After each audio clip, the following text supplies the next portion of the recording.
About 3 years ago, I moved to a new house with a couple of friends. The house itself was okay, but the area it was in wasn't all that great.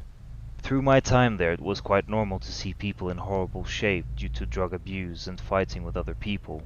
Actual fights breaking out in front of me because of drugs. There was even a little shack in a small alley used for prostitution with only one door, which was half kicked in, and one window that was broken. Back then, it would usually take me around 1 hour to get home, and my shifts would go up to 10 p.m., so the time I would be walking those streets to get home wasn't necessarily the best. But I needed the job, so I had to endure it. This was my routine. Finish work, lock up, walk to the train station, wait in the emptiest train station you might ever see, where there's always a different random person who looks like they might die on you any second now. Take 2 trains, get out and walk out of the train station with the most amount of creepy people you can imagine around it, and walk home for about 20 minutes in completely empty and dark streets, not knowing who or what might jump out to get you. Close to the end of this journey home, I usually had to choose. Either take the main road, with some more people but depending on what kind of people were there, or take a side back road which usually has no one in it, but opens up into the street with a prostitution shack right in front of you. Once past that, you'd probably be okay. This night in particular, everything seemed to line up perfectly for what was probably the closest call I've ever had. The place where I worked was a sports center, which was usually open until late hours because of a big pitch it had for football. Our closing time was 10 p.m., but it was never the time we actually locked the doors and left to go home.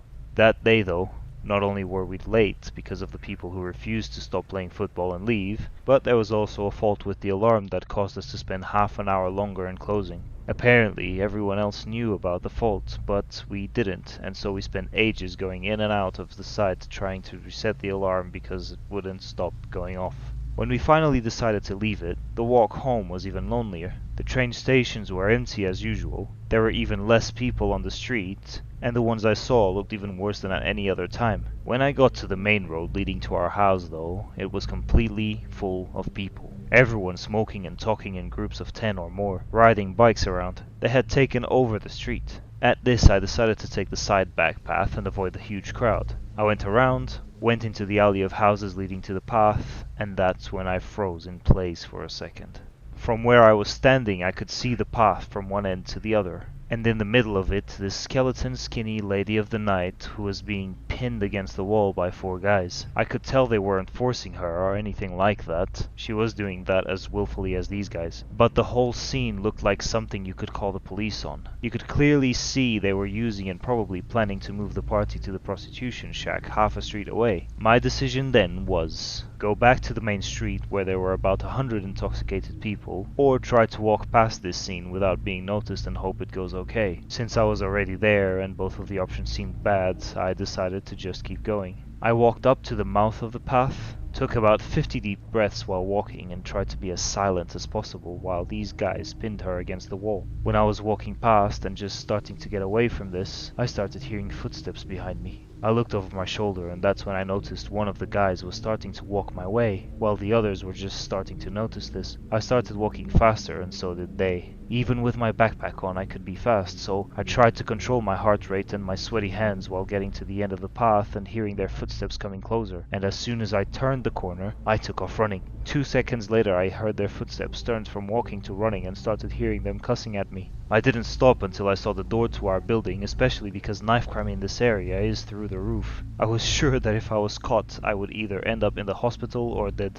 I tried getting my keys out of my pocket while running, which only made me slower, so I gave it up. Ran as fast as I could, still hearing their voices and slurs behind me, tripped on the step leading to the building entrance and almost went headfirst into the building door. I managed to get myself up, took out the key and then locked the door. By now they were practically on me, so when I turned around to forcefully push the spring door closed, I panicked seeing one of them reaching for the door to run inside with me. Inside the building there was a wall right in front of the door, so I pushed it halfway, got myself between the door and the wall to use the wall as support, and pushed, feeling the hit when the guy reached the door. Pushing back while seeing the other guys reach for the door too felt like hours. I pushed it as hard as I could until I felt a slash on one of my fingers and sharp pain shooting up my arm. One of them had reached inside with a knife and slashed my finger open. At this, I took my hand away and started pushing with my other hand and one foot, kicking the door as hard as I could and only stopping once it closed and I heard the latch click. I bolted up the stairs as soon as I heard it, still hearing these guys punch and kick the door to try to get it to break open. I almost flew up the 3 floors, got to our house door, still feeling my hands shake and my heartbeat in my mouth, got the door open, closed it and double locked it behind me and just stood there. The pain on my finger started coming through harder and I must have been dripping blood all over the entrance because my housemates came to me asking what the hell was going on and what happened to my hand. I didn't manage to get a word out until it was about 1 a.m. All I know is whoever these guys were, they must have thought I would call the police on them, or just thought they could get some easy money off me, so I'm glad somehow I managed to escape. We did call the police, and when they arrived there was no one around anymore. Considering there were tens of arrests daily in this area, police never took too long to show up, but in this case nothing else was ever done. Luckily, I never saw these guys again.